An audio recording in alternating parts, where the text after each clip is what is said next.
All right. Good morning, good afternoon, everyone. I'm so excited for the first of our three-part webinar series for Sexual Assault Awareness Month 2024.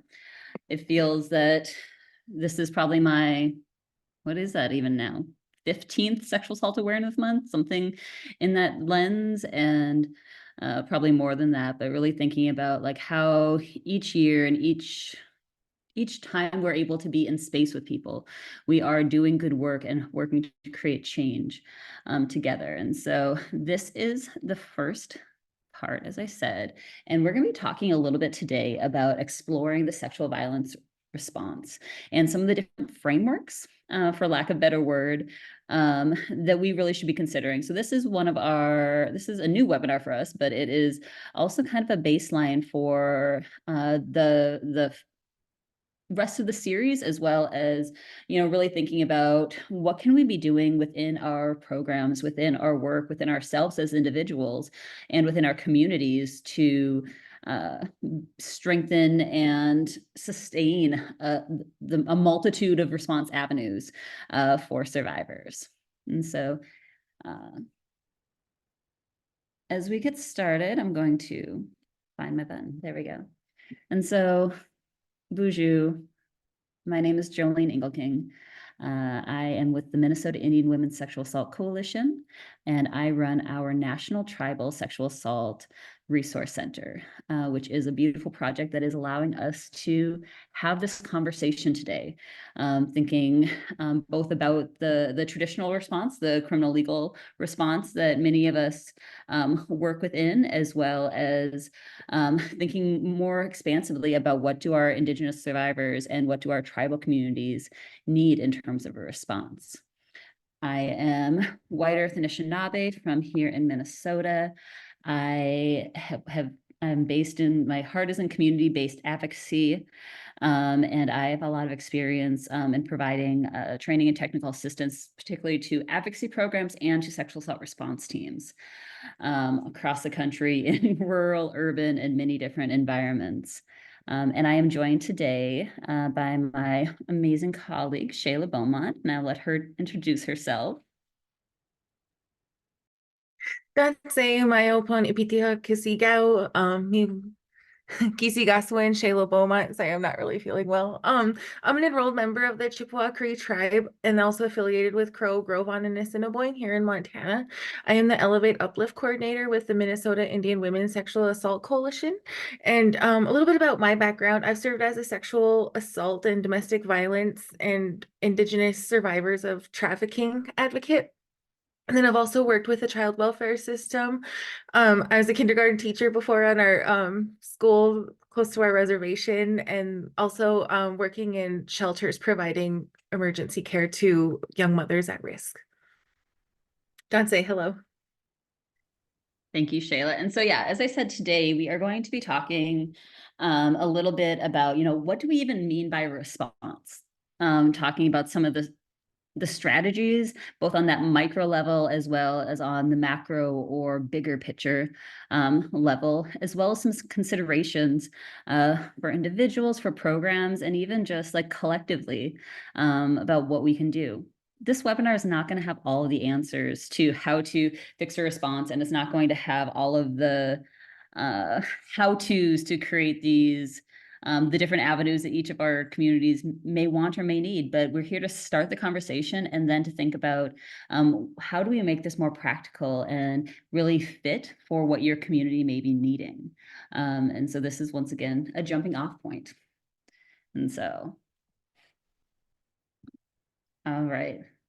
And so simply, when I was thinking about this webinar, it came about because I was talking with somebody and we're recognizing that even though folks under this particular grant that I was talking about are funded to do things such as prevention and some really deep and meaningful like community outreach, a lot of people were wanting some of the more tangible needs about like how do we best intersect with law enforcement? How can we best support or develop a sane program in our community, and all these sorts of things. And so we're thinking both about how we're kind of in this like middle ground where we want to and continuously need to be improving the response, even like for those of us in advocacy, like how do we do our work better? But also thinking more broadly about what do we even mean by a response? And so I went back and forth on so many different things with this. And I really just wanted to take a moment just to kind of like bring us back to the basics. And thinking that a response is simply just the reaction to something happening or something being done. And so the response to sexual violence, so often we think about like, oh, so the response is going to advocacy, getting your medical forensic exam done, going to law enforcement and proceeding from there. But really, from that first time that somebody tells somebody uh, that somebody caused them harm or did something to them, that's the start of the response, right? Um, and I keep thinking about the ways that in like formal and informal ways that we respond. I know that like, schools and county or tribal workers, they need to have protocols and systems kind of put into place to be like, okay, what is the best way that we can kind of streamline and help to train people on how to best respond? But also, how do we as a community respond when somebody is sexually assaulted? And so thinking about this on the lens of, as a survivor, for folks who, if regardless of when this happens. And so throughout this time, we'll also be talking both about that acute response. And so when something has happened, within a day, a week, a month, and people are going in and seeking support or talking to people right away, as well as the fact that we know that so many people in our community have things that have been done to them that they didn't even recognize were wrong for many, many years, or they knew that somebody had harmed them, but they didn't feel safe to tell anybody, or they tried to tell somebody and no one would listen, or they were shut down when they tried to talk about it. And so we're talking about like a variety of different things and really thinking about how can we be holistically making our communities a little bit like stronger and better. And so when we're thinking about, survivors, people are going to respond in so many different ways. Some people will be getting angry, right? Some people will be getting sad. Like the way the trauma manifests is going to be so different for everybody. And for some people, they may not even understand that what was done to them was not okay, that it was an impingement on their body sovereignty, because when we've been trained to uh, not be in relationship with our own body and not feel true ownership over it, like because we've been hurt so many times that it's so easy to just kind of brush those things off as this is normal, right? And so that's, the survivor has their own response. And then we as individuals, I'm sure most of us have had even beyond our professional lives, like people who come to us and they tell us what happened. Most people who get into advocacy have those sort of like, I don't know if you want to call it that face, but where people want to kind of tell you things, or all of a sudden there's like kind of this like inherent trust, where people will tell you things that they may not have ever told anybody before. And for some people, like when you're holding that like first disclosure, it is both this like, it's kind of a sacred moment, and it's really important to think about how are we as individuals reacting and responding to that, right? As well as, within our community, how do communities rally around survivors? How do communities hold people accountable? Or how do communities, and this is, big community, small community, it could be a neighborhood to a tribe to however you define your community. How do we respond? And sometimes that's not good, right? Sometimes there's a heavy level of retaliation or victim blaming or people not even listening to survivors, right? As well as then thinking on that bigger scale, like how are systems part of that response? And so that is our child protection systems, that is our housing systems, that's our criminal legal systems, that's our policy, and other things like that. And so, Shayla, anything you want to add about what do you think of when you think about what a response is? I was just thinking of the ways that these intersect and affect one another. The when when you talked about response, whether that's telling someone, whether that's making a report, and just kind of how the system's response could affect the community response, and then how the community could affect how the individual expresses sexual assault, and then how that affects how the survivor, if they feel comfortable telling, and how that looks like moving forward. And what I mean by that is understanding and just seeing oppression not only in our tribal communities, but we know we have a big population of indigenous folks in urban communities as well. And then just seeing the pushback and the oppression and discrimination that we get from systems, or that we get from reporting, or that we see lack of support in, and just kind of how that could like affect someone wanting to report, or affect someone even telling someone, and how we talked about tight knit communities, but then also remembering like in an urban setting, indigenous communities could be very tight knit as well. And then I was also thinking like that type of response, thinking of intergenerational trauma, and how some violence, and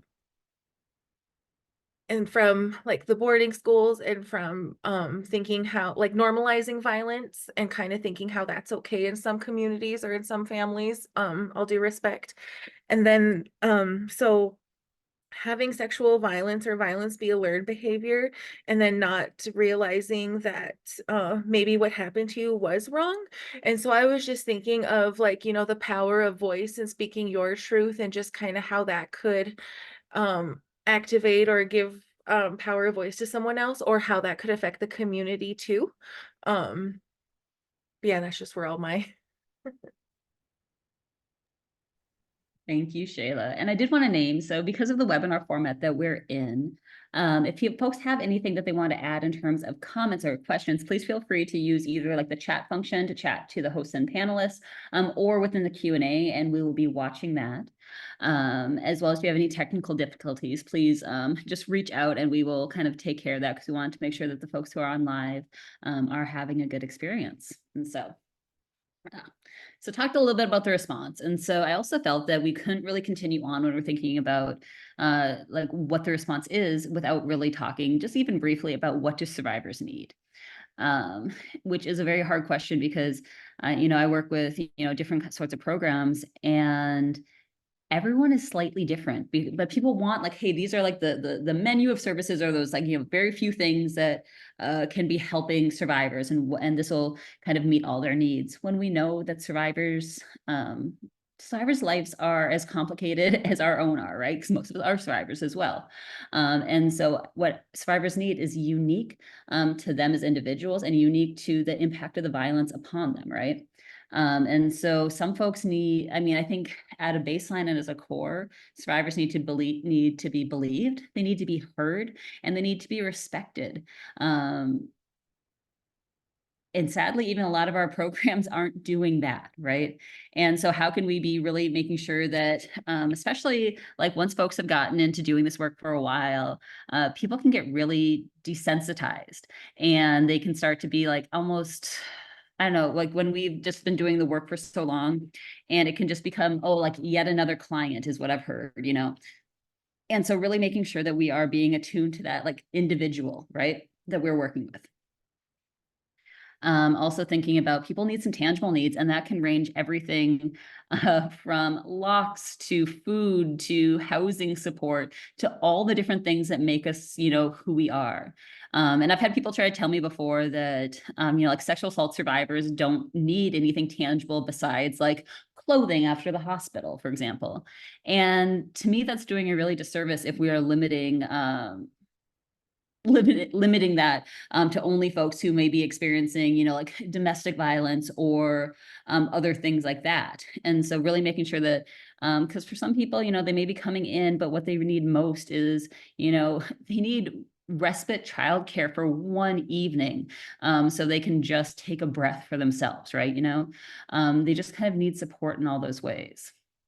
I was even thinking too, Jolene, the way you mentioned that, like, and also incorporating like the whole medicine wheel and like the tangible needs, and when voicing a sexual assault or when you express like the need for more resources, understanding like that whole the wholeness, and sometimes it just isn't counseling service, but then also, some receiving pushback like, well, no, there's no funding, or no, there's no this, but it's like, no, there's other ways we need to keep our survivors safe, and just like you said, other needs are necessary, and really expressing like the need for other resources, instead of condescending responses like, well, how come she can't buy this, or how come he can't buy this, and it's like, well, really educating like, well, all their extra money went to legal services, or due to their assault they no longer unfortunately, like, they don't have leave, or unfortunately they don't have the financial means, and due to that trauma or due to that sexual assault, so really educating on all the needs of areas of need. Sorry. Yes, exactly. Let's see. So guidance or help navigating whatever they may want to do, right? And not that anybody should be, telling your survivor what to do, but factually, like, no one should have to go through the systems or go through the sort of programs that people often enter into, right? After being sexually assaulted. And so it's confusing, and even though people do their darndest to try to make it simple and to try to make it welcoming, it's still overwhelming, right? And so sometimes just some people just need that person with them, right? They need somebody who's going to be there. And even if folks aren't going through a system, sometimes they still just need help from a friend, from a sister, from whoever it may be. And not being told what to do, but really just kind of being shown those options, right? I Uh, was also thinking like the unique need for Indigenous survivors. I worked in Missoula, Montana, which is neighboring the Salish and Kootenai Reservation and then the Blackfeet Reservation. Um, but there's 7 different reservations in Montana, so we would see different, different enrollments, different folks from different tribes.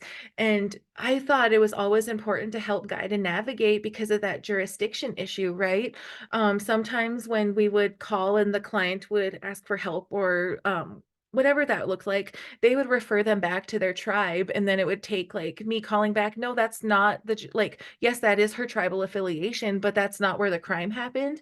And so getting bounced back from tribal police, or getting, oh no, we can't help you, and it's like, no, this is where the jurisdiction, or this is where the crime took place. So even preventing a lot of that, preventing them from all the hoops that they get just from those jurisdiction gaps, and being listened to by law enforcement or whoever you're talking to. and kind of right along with that is this idea that I think that sometimes people think that, where you're enrolled is where your culture and your community lies, right? Which isn't always true, right? One of my best friends, she's enrolled Dene, but she grew up, in Anishinaabe, and those are the practices, and that's what's, healing for her.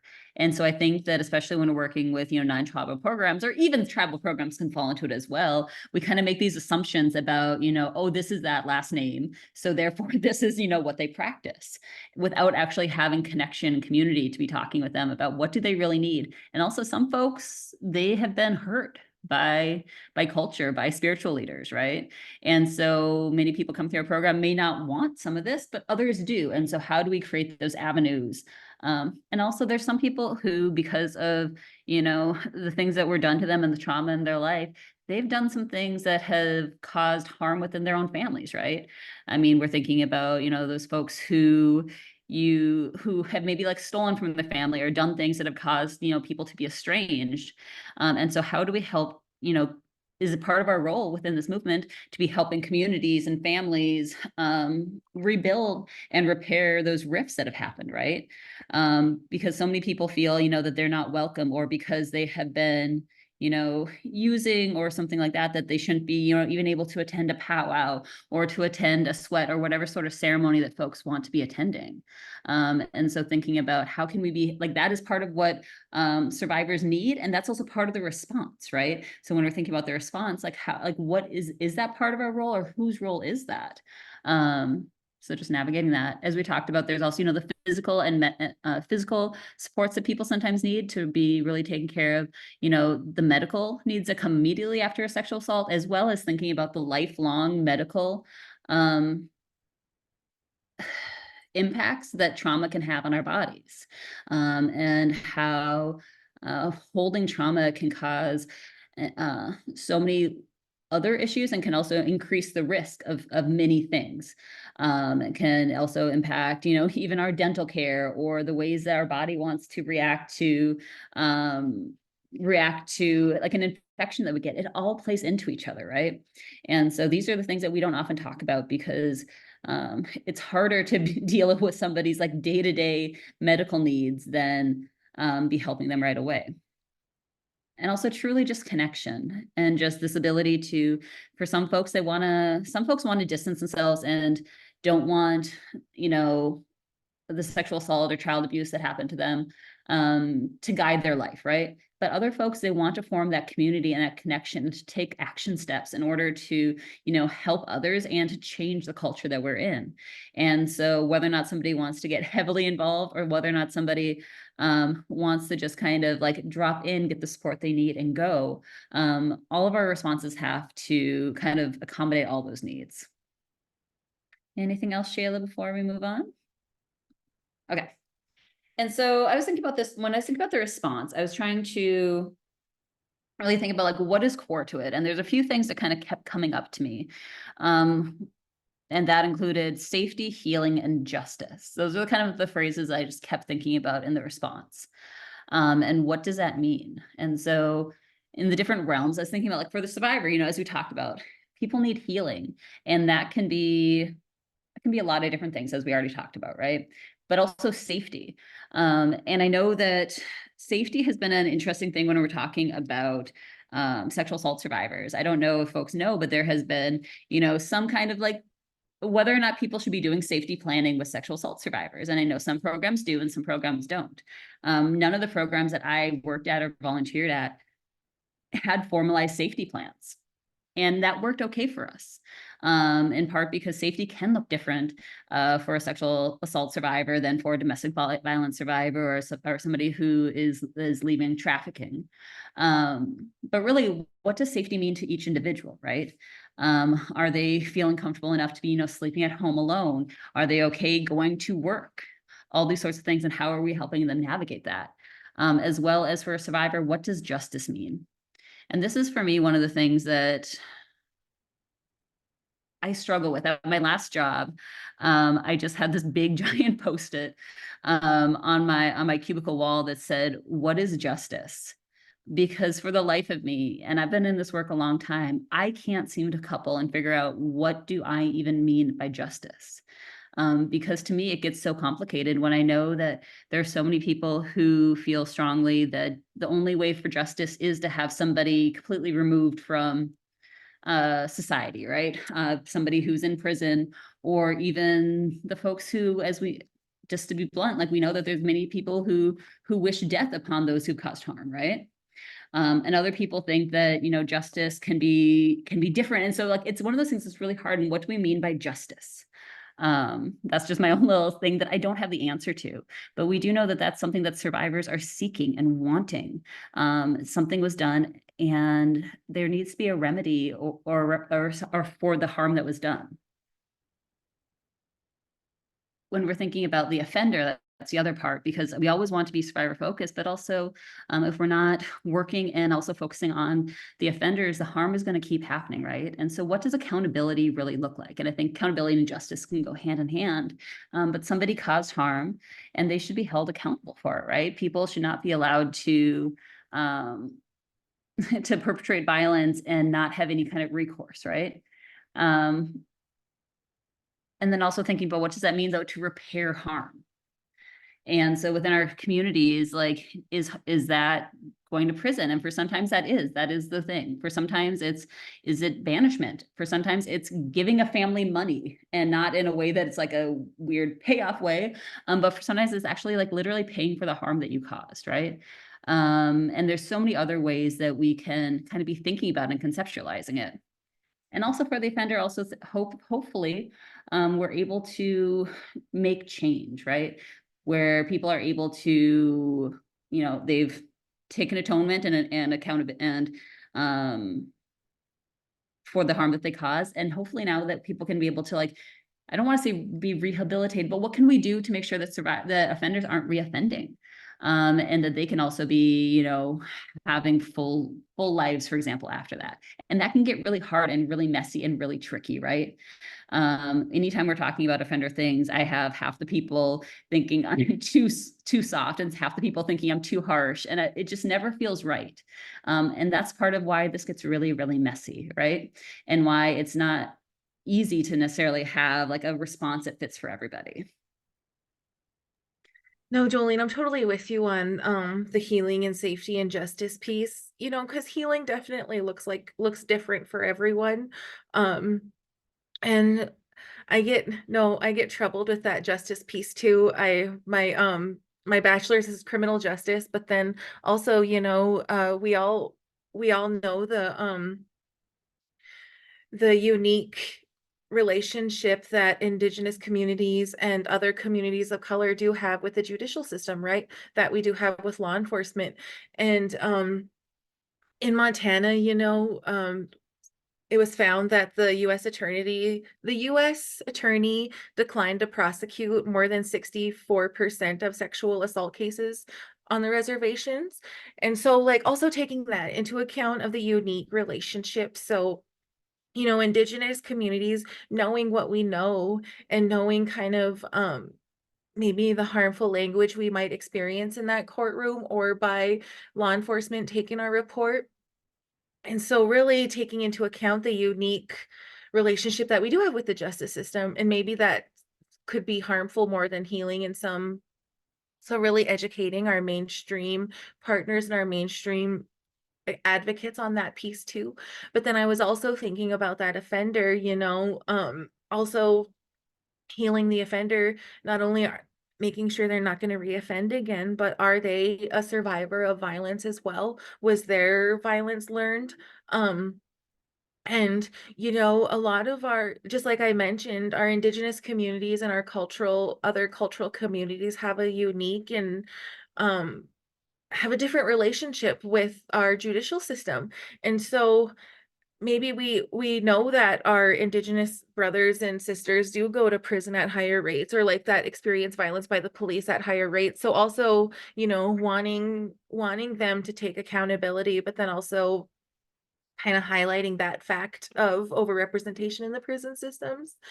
And I mean, how does accountability look like to each, maybe different to each survivor?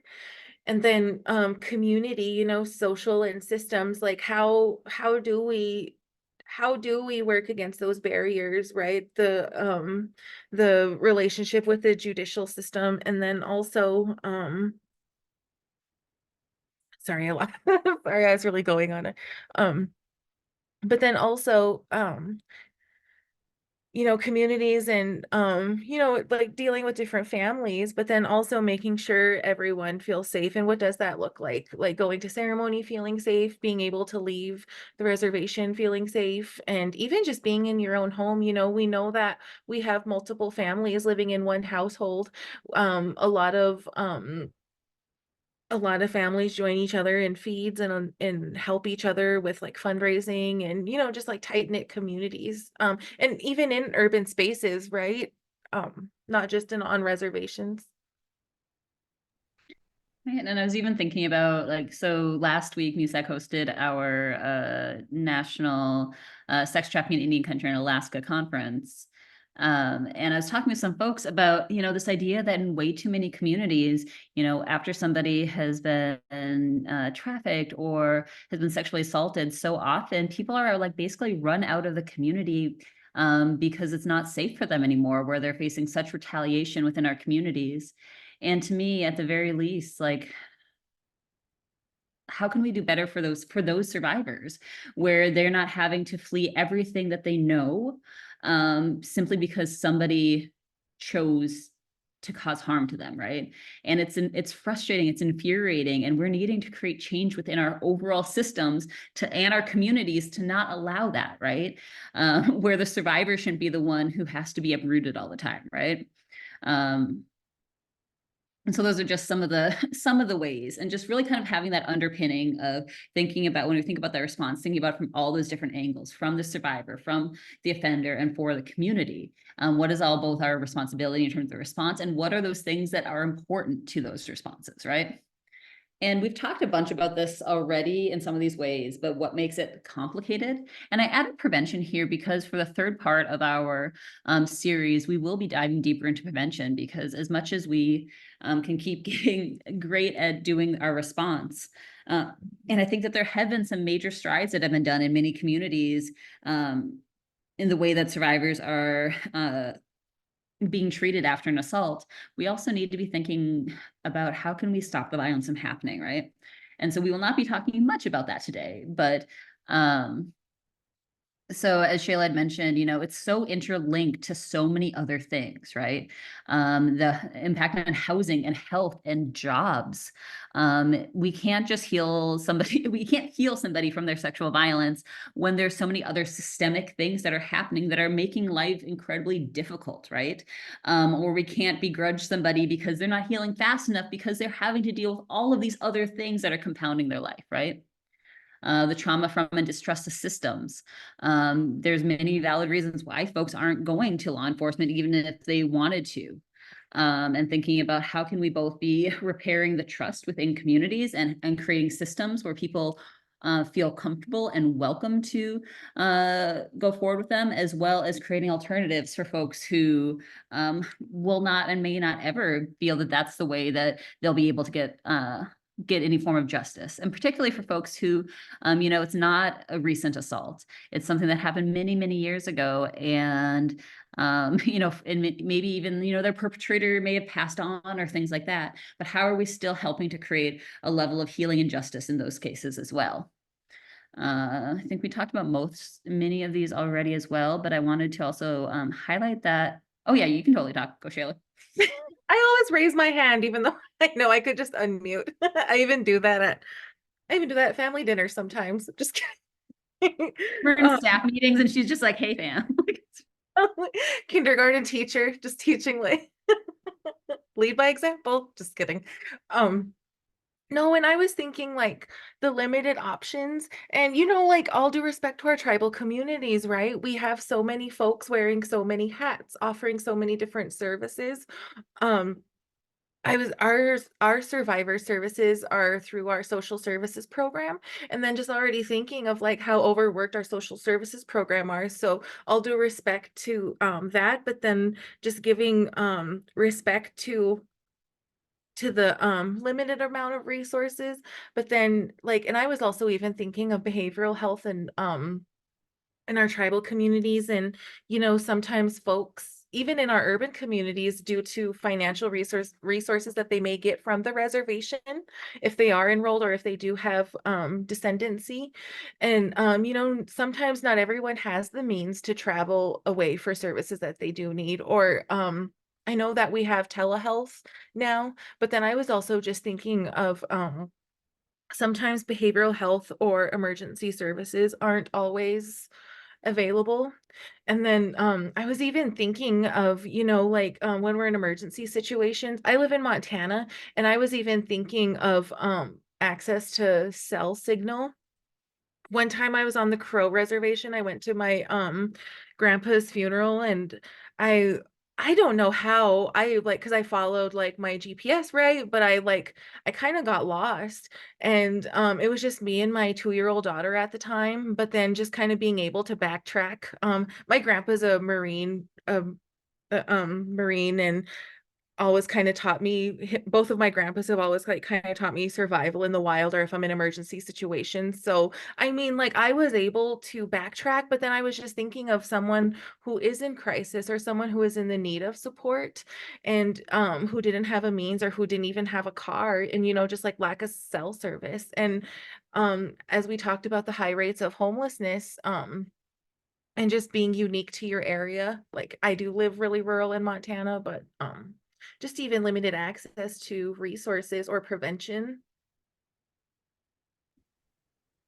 Right. And so then it's hard, especially because like so much of what it's hard to sometimes create change, particularly like rural is where my heart is. I'm living in a suburban area right now. But I grew up incredibly rural, like a town of 200 people. You go, Sheila. Sorry. No, this was another huge point I wanted to make too. Well, and then even that distrust of local law enforcement, not only tribal police, but sometimes when a sheriff may give a survivor a ride to a resource or back to the reservation, and not fully, the misconception that they're put in place to protect us, but sometimes those might be our harm doers or the people perpetrating the assaults. We had an instance here in Montana that a young woman, I think she was under the age of 18, she was missing, and here come to find out she was with a sheriff, and it was like, how come, like, it just doesn't make sense. How come she wasn't booked in then, or how come you didn't take her? So just like all these questions. Yes, that actually kind of covered what I was going to say too. So that's great. We've also been doing a series of listening sessions where we're able to bring, a bunch of folks in from across the country. And then we've also been doing them in some specific, communities. And one of the things that gets so frustrating to me is that, what people who are both advocates and other people who are kind of in this work, what they talk about is that what they wish could change in their communities, that people would understand what sexual violence even is. And I'm like, oh, we're in 2024 and we are still at the point where some of these things that I thought should have been like already taken care of, we've been doing this work for so long. And there's still so many spaces where, people don't understand what sexual violence looks like or what the impacts of sexual violence are on people. And so I think that it's really hard to sometimes even have a response when we're at that sort of level, right? And not all communities, some folks have a very strong, solid training and understanding all these sorts of things, but too many communities, particularly our tribal communities, aren't even being able to have some of those conversations about what do survivors need, and what does this look like in our communities. I mean, we aren't even able to talk about the violence that's happening within our own families, right? Let alone like be helping other people. And so I think that the more that we're able to openly talk about things in not a way that is, trauma dumping or any kind of this sort of thing, but really being like, this is what's going on in our communities. And we need to be able to be talking about this in an open way, where there is no shame, where people aren't having to feel hidden or embarrassed. And we're not even at that point yet. So we're going to keep trying though, right? All of us together. And so some of that, I think, is our individual roles. I think that we forget about our roles as humans. We are a collective culture, but at the same point, we all have our individual reactions and also our individual roles depending on where we're located or what our, professional role is or what our role is within, our community or tribal structure, right? And just thinking about how, like, one of my biggest things, and like, I just wish that I want to prevent sexual violence. I also know that that is very unlikely to happen in the next few years. But one thing I do wish is that anybody who has been, abused as a child or sexually assaulted at any point in their life, that when they told somebody, that they had somebody who's there to just believe them, or who would like welcome them, like who, when they gave that initial disclosure, that was a warm and loving reaction that they got back, right? And think about how different that would be. I've been with so many different like elders recently who had never told anybody, and they held these secrets for, 60 plus years. And when you think about how that weighs on a body and how that weighs on a family structure and how that weighs on the ways that we raise our own children or that we interact in community, I just keep thinking about like the whole, the idea of, the 7 generations and the 7 generations, that are still to come. And like, how good would it feel that even if we can't stop, sexual violence in our generation, that, I don't know, I keep saying I have a 13-year-old and I will do anything in my world, to prevent her from having harm done to her, right? But that the best parents still have things happen to their kids. And The only thing I can say is that I want her to be able to feel safe if something does happen to her, that she can come to me and that she will feel trusted and loved. And I feel that that is a huge step and something that we're not all, I mean, even I've been hearing just recently about like, oh, they're just trying to get attention, or they're just saying this because they don't want to get in trouble about this other thing, so they're going to say, I'm like, oh, so we're still perpetrating all these myths about survivors and not believing them when they're coming forward for that initial disclosure. And for me, some of that ties into those personal biases that we hold as individuals, and that even if we've been doing this work, that we are having to really work and walk through those things, that because of the way things went in our lives or the way that things didn't go on in our lives, that are kind of that cloud our framework sometimes. And so, that's the thing, we as humans have biases, and that's not necessarily a bad thing, but it's what we let those biases do, and how tightly we hold on to them. And so for some people, it's like, if you like that, you need to report to law enforcement right away, or that you need to forgive, right? These are biases that people can hold. And so I just want to have us thinking a little bit more about that, as well as what is our role as individuals to be forming those connections, both of people who may be able to offer different levels of support, but also just as humans to be connected with each other and to not be having the violence cloud our lives every day, right? I think I Shayla was really going to say something. I really like how you said that too. Like, are we checking our own personal biases? I mean, in our own individual roles, and when someone really trusts us and feels safe with us and expresses, like, are we checking our own personal biases each time instead of being very reactive? I mean, as much as we want to sometimes, or even educating folks. So like our survivors, when they do get that strength to voice, and not pushing them off or being dismissive, like, oh, are you sure? Or questioning, because I always like even check myself too, like, oh, like, Yeah, and I will say the other final part is that idea of like, we all have a role in policy and macro level change work, including systems advocacy. This is working within our towns, our tribes, our states, the federal government, all of that sort of stuff. We all have a role, or even within our own like work environment, like what are the policies that we have internally? And so I think that's just a small way, and those are all parts of that response. I just didn't want to get lost, because I know that a big part of what we're going to be talking about, and continue to talk about moving forward, is the systems response, which is an amazing avenue for some folks, right? And we need to be working on strengthening that response and really making it work for our tribal communities, because often what I see is that a lot of even our tribal governments, and our tribal law enforcement, and where our advocacy programs are situated, and all these sorts of things, they're kind of imposed upon us by external forces, right? We have often modeled our law enforcement after mainstream law enforcement. We often have our medical centers. Sometimes, I mean, for those of us who, like, I grew up going to the IHS, and this is a federal system where they'd often be bringing folks in who are not from the community and who really had no understanding about what we needed in our tribal communities, or how to even like be building trust within our tribal communities. And even our advocacy programs, as Shayla mentioned, sometimes they're based in, social services, sometimes they're based out of mental health. Sometimes they're based, right in, like the prosecutor's office or things like that, right? Which all have their own different like pros, cons, all those sorts of things. But often, that's what shapes the way that we enter into our work, right? And even for folks who are off tribal lands, even our nonprofit advocacy programs, they're structured after like mainstream programs, and not necessarily, designed for us and by us, right? But we need to be really thinking about what can we do? These systems exist, and as much as I want to be honest, like there's times, where I wish I could be fully like dismantling all the current systems and things like that. But I think we need something in the meanwhile. That's just my own personal, belief. And so how can we both be creating alternative avenues for support while strengthening, and making these systems that work for us, right? And so we're needing a collaborative response.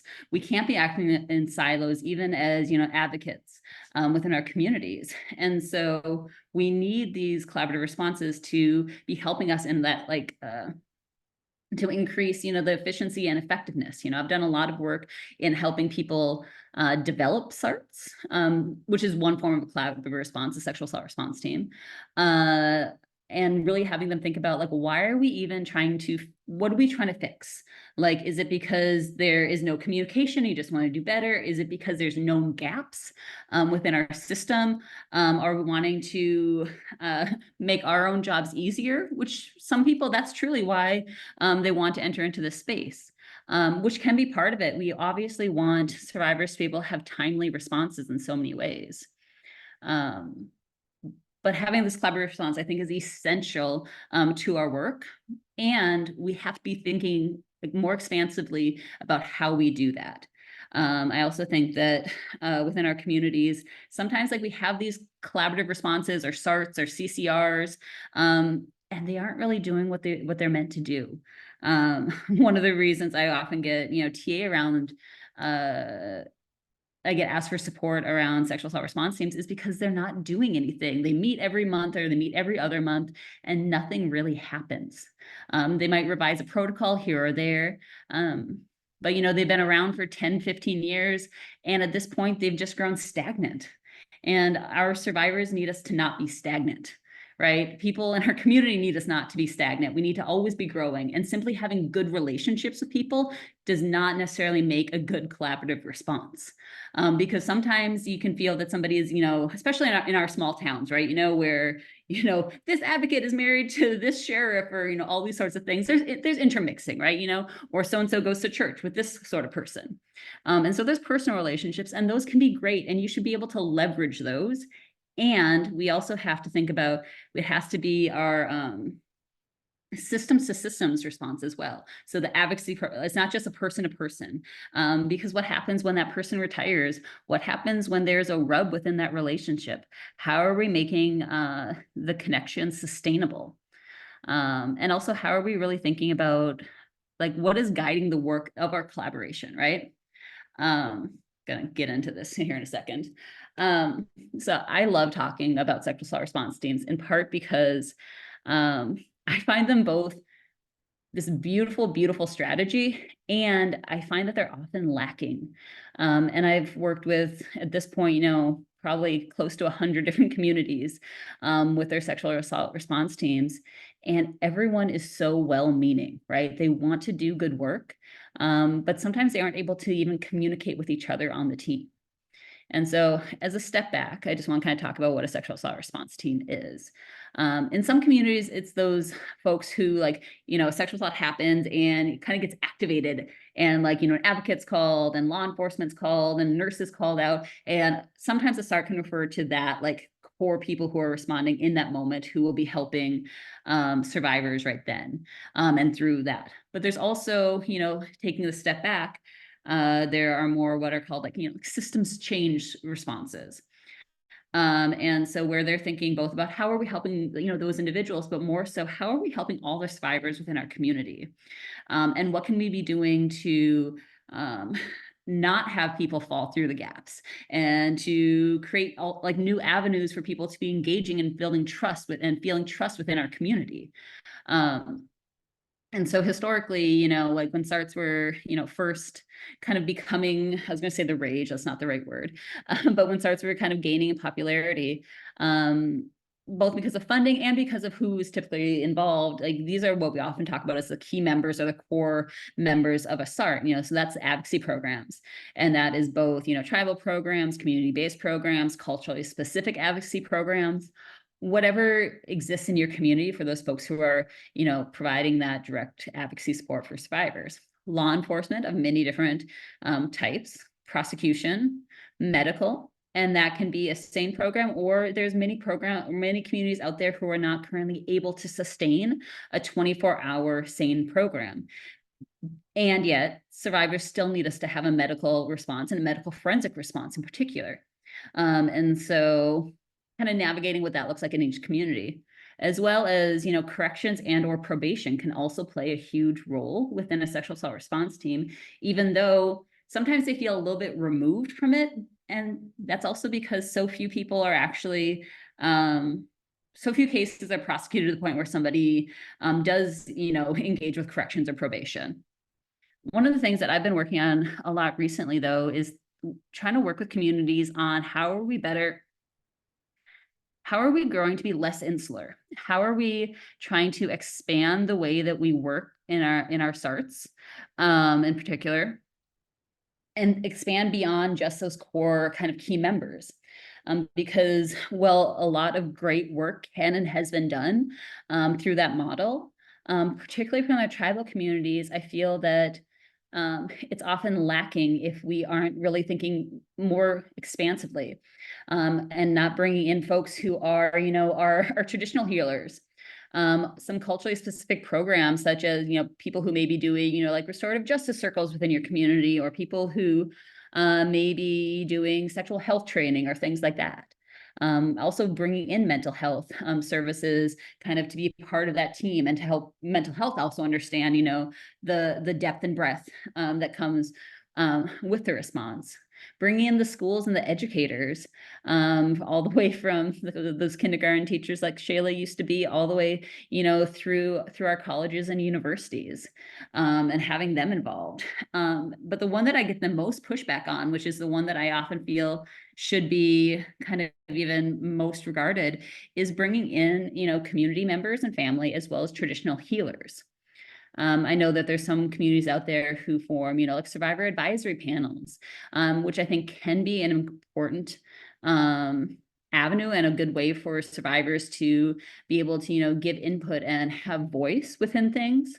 And I also sometimes feel that it's to the detriment, because not everyone wants to identify their own survivorship, and not everyone wants their single story to kind of be what guides things. And so that's why I'm kind of viewing as like community members, because most of us have either experienced violence ourselves or had it within our families. And so how can we be helping to impact change on this level? And so I really think, particularly within our tribal communities, that if we are able to think about it, even, for example, like within like a clan kind of model, where each of the clans have a different sort of role, how can we all be coming together and using our role to form that full picture that survivors need?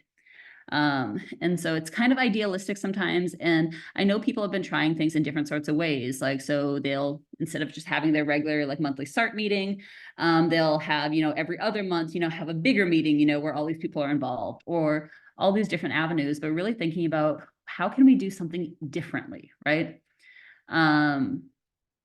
Yeah. Shayla, anything on this?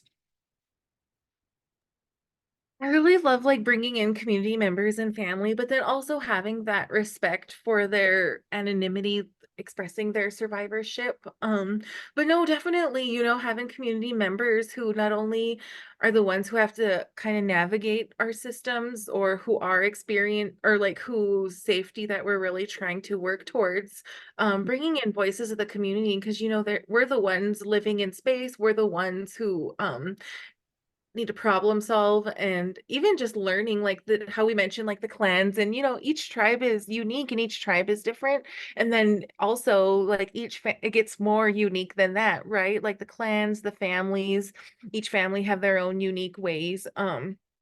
So really bringing that in, but then also respecting our survivors' voices, and instead of kind of putting them on the spot, or not respecting their story, and like, well, this happened to so and so, but really bringing in the community members who are a part of it, instead of moving forward without their voice and their experiences.